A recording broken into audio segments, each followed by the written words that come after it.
Chers téléspectateurs de Ant TV, bonjour et bienvenue dans votre émission Un développement durable pour tous. Aujourd'hui, nous allons parler de la responsabilité sociétale des entreprises ou la RSE, qui regroupe l'ensemble des pratiques mises en place par les entreprises dans le but de respecter les principes de développement durable. Notre invité du jour s'appelle M. Momar Ndaw, consultant à RSE. Nous allons donner le soin à notre invité de se présenter et on poursuit notre émission. Momar Ndaw, bonjour. Bonjour, monsieur Ba. Merci beaucoup pour cette invitation. Alors, je m'appelle Momar Ndaw. Je fais des recherches sur la responsabilité sociétale des entreprises. Je fais aussi des fois des cours sur la RSE. Donc, des cours à l'Institut des sciences de l'environnement où il y a un master spécialisé en RSE et développement durable. Merci beaucoup. Merci d'avoir accepté notre invitation. Avant même d'entrer dans le développement du sujet, est-ce que le concept du développement durable appliqué dans une entreprise, c'est ce qu'on appelle la RSE? Vous confirmez avec moi? Oui, absolument. La RSE aujourd'hui, c'est la déclinaison du développement durable au sein des organisations. Mais cela va au-delà des entreprises. C'est dans toutes les organisations, il y a une forme de gouvernance. Donc c'est les PME, PMI, c'est les organisations, c'est les structures étatiques, c'est également les services des collectivités locales. Donc dans toutes ces organisations, dans toutes ces structures, il y a une gouvernance. Donc là, il doit y appliquer la RSE. Donc c'est bien exactement ça, mais cela va au-delà des entreprises. Tout le temps, on parle de la RSE. Est-ce qu'on peut revenir sur l'historique même de la RSE? En fait, la RSE, comme on l'a dit tout à l'heure, c'est la déclinaison du développement durable. Donc parler de la RSE, c'est parler du développement durable de façon générale. Jusqu'à une certaine date où maintenant les organisations se sont appropriées la chose pour tout simplement aller au-delà du développement durable. Donc quand on parle du développement durable, il y a des dates à retenir. Donc généralement, c'est la conférence de Stockholm en 1972, on parlait de développement. Donc par rapport à cette époque, jusqu'à cette époque, les gens pensaient que le développement, c'était tout simplement l'économie. Ensuite, on s'est rendu compte avec le rapport de Brundtland qui a montré les limites du développement économique par rapport à la disponibilité des ressources. C'est en ce moment-là que les gens ont fait le link entre le développement et l'environnement. Donc il y avait un lien. Ensuite, vers les 1992, avec la conférence de Rio, les gens se sont dit qu'il y a un développement qui parle d'économie, mais également il y a un développement qui parle d'environnement. Mais cela va au-delà de ça. Il y a tout simplement l'aspect social. C'est ainsi qu'en 2002, avec la conférence de Johannesburg, on a spécifiquement parlé de développement durable. On a spécifiquement parlé de développement durable au sein des entreprises, d'où la RSE. Mais entre-temps, chacun faisait sa RSE de son côté. Donc les gens pensaient que donner une chèvre par-ci, donner des billets de la Mecque, donner tout simplement des nattes, donner des sachets d'eau, cela contribuait au développement durable. C'est ainsi qu'en 2010, avec l'apparition d'une norme qui venait structurer, qui venait mettre de l'ordre dans tout ça, on a tout simplement une norme qui prenait en charge la RSE, qui s'appelle tout simplement la norme ISO 26000. Par exemple, dans les entreprises, est-ce que la RSE elle est respectée là-bas, dans les entreprises? Alors ça, je pense que c'est aux entreprises de pouvoir répondre à ça, d'abord. Mais on a vu que d'abord, elles font d'abord des gestes par rapport à ça. Donc on a vu des entreprises qui veulent s'initier. Il y a même un réseau qui est au niveau national qui initie les entreprises par rapport à la RSE. Mais nous, on a constaté que ça doit aller au-delà de ça aujourd'hui. Parce que quand on s'initie par rapport à quelque chose, il faut tout simplement s'approprier de la chose. Donc arrivé à un moment, j'ai même vu de loin que les entreprises se lassaient. Parce que là, elles ont toujours pensé que la RSE, c'était donnant. Elles n'avaient pas vu l'aspect gagnant dans ça. Et ça, c'est extrêmement important. Et je pense qu'aujourd'hui, elles doivent aller au-delà de l'initiation et s'approprier effectivement de la RSE. Il y a de grandes entreprises aujourd'hui, des multinationales, qui sont bien calées dans ça, mais il y a beaucoup plus d'entreprises qui sont dans la communication plus que dans la réelle RSE. Et c'est ça qui constitue leur limite aujourd'hui, qui font qu'elles ne voient pas l'utilité de faire la RSE. Quels sont les avantages de la RSE par rapport aux entreprises? Ils sont multiples, les avantages. Donc l'intérêt qu'une entreprise peut avoir à faire de la RSE d'abord, parce qu'il y a un scientifique qu'on appelle Bob Willard. Bob, il a fait des études sur la RSE.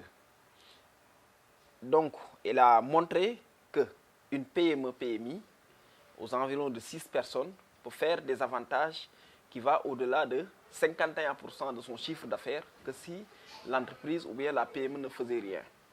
Pour les grandes multinationales, avec un grand chiffre d'affaires et tout ça, ils peuvent aller jusqu'à 81% de leur chiffre d'affaires. Donc ça, c'est des études scientifiques qui ont montré que l'utilité de la RSE par rapport à ça. Maintenant, comment est-ce que cette RSE pourra bénéficier à l'entreprise?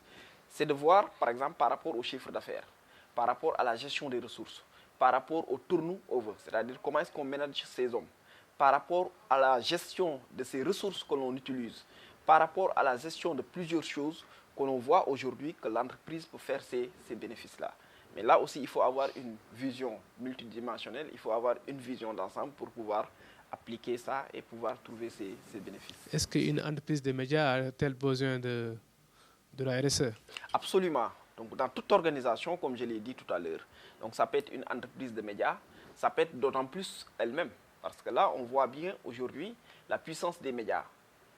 Aujourd'hui, quand plusieurs familles réussissent à construire quelque chose en termes d'éducation, les médias peuvent aller dans ces maisons, consolider ça ou bien complètement détruire ça. Donc nous avons vu par rapport au programme de certains médias, comment est-ce qu'ils parviennent aujourd'hui à remodeler la façon de penser des sociétés. C'est des entreprises extrêmement puissantes et aujourd'hui doivent contribuer dans leur responsabilité sociétale des entreprises. En termes d'organisation interne, en termes tout simplement de mission, parce que les missions, ça va au-delà de l'éducation. Donc quand on parle d'éducation, quand on parle de divertissement, mais quand on parle aussi de passer les informations, donc ça, c'est des aspects qui sont extrêmement importants et qui doivent se sous-tendre sur ce qu'on appelle la responsabilité. Donc la responsabilité des médias est plus qu'aujourd'hui nécessaire aujourd'hui. Donc les médias aussi doivent avoir leur propre RSE. Donc les petites entreprises ont besoin de la RSE? Les petites entreprises, surtout elles.